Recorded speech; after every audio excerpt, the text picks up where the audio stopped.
সূরা আলে ইমরানের 190 নম্বর আয়াতে আল্লাহ তাআলা বলেছেন, যারা আকাশ বাতাস পৃথিবী সৃষ্টি নিয়ে চিন্তা করে এবং সর্ব অবস্থায় আল্লাহ তাআলার জিকির করে, ওয়ায়াতাফাক্কারুনা ফি খালকিস সামাওয়াতি ওয়াল আরদ, এবং তারা তাফাক্কুর করে, ক্রিটিক্যাল থিংকিং করে, এবং তারা বলে মা খালাকতা হাযা বাতিলা, হে আল্লাহ তুমি অনর্থক কিছু সৃষ্টি করো নাই।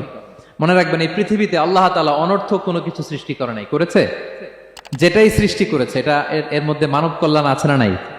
আল্লাহ তাআলা আমাদের জন্য কল্যাণ রেখেছেন। এবং এই আয়াত যখন নাজিল হল, বিষ্ণু ঈসা ইসলাম বললেন, ওয়াইলুন লিমান কারাআহা ওয়া লাম ইয়াতাফাক্কার ফিহা, ধ্বংস তাদের জন্য যারা এই আয়াত তেলাওয়াত করে কিন্তু এই আয়াত নিয়ে চিন্তা করে না, গবেষণা করে না। এবং কোরআনের বিভিন্ন আয়াতে আল্লাহ তাআলা বিষ্ণুনবীকে বলেছেন, নবী হে, আপনি আপনার উম্মতদেরকে নবীদের ঘটনা শোনান। কোরআনের 3 ভাগের 1 ভাগ হচ্ছে ঘটনা। পুরো কোরআনের 3 ভাগের 1 ভাগ কি? ঘটনা, স্টোরি টেলিং। কারণ গল্প মানুষের মনে দাগ কাটে।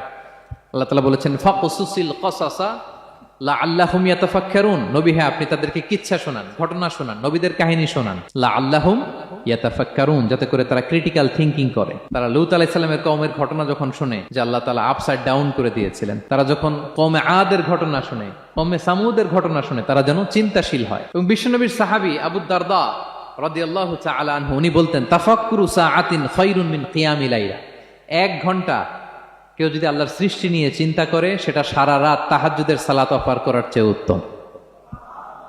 আমরা অনেকে মনে করি শুধু তাসবিহ পড়াই ইবাদত, জিকির করাই ইবাদত, শুধু কোরআন তেলাওয়াতই মনে হয় ইবাদত, শুধু কিয়ামুল লাইল করাই ইবাদত। কিন্তু বিশ্বনবীর সাহাবী, যিনি ইসলাম আমাদের চেয়ে ঢের বেশি বুঝেছেন, তিনি বলেন আল্লাহর এই সৃষ্টি শৈলী, এই সৃষ্টি নৈপুণ্য নিয়ে 1 ঘন্টা চিন্তা করা, ক্রিটিক্যাল থিংকিং করা, সারা রাত নফল তাহাজ্জুদের চেয়েও সেরা। এবার বলেন, আমাদের চিন্তা করার দরকার আছে না নাই? ব্রেনটা খাটাবেন তো? এই যে যারা কনভার্টেড মুসলিম হয়, এরা কিন্তু অনেক চিন্তা ফিকির করে, নিজের সাথে নিজে বোঝাপড়া করে, ক্রিটিক্যাল থিংকিং করে, তাদের অ্যানালজি কাজে লাগিয়ে, আল্লাহর দেয়া ব্রেনকে কাজে লাগিয়ে এরপরে শাহাদা পাঠ করে, এমনি এমনি না। এই যে কিছুদিন আগে আমেরিকান এক পপ স্টার কালেমা পড়ছে না?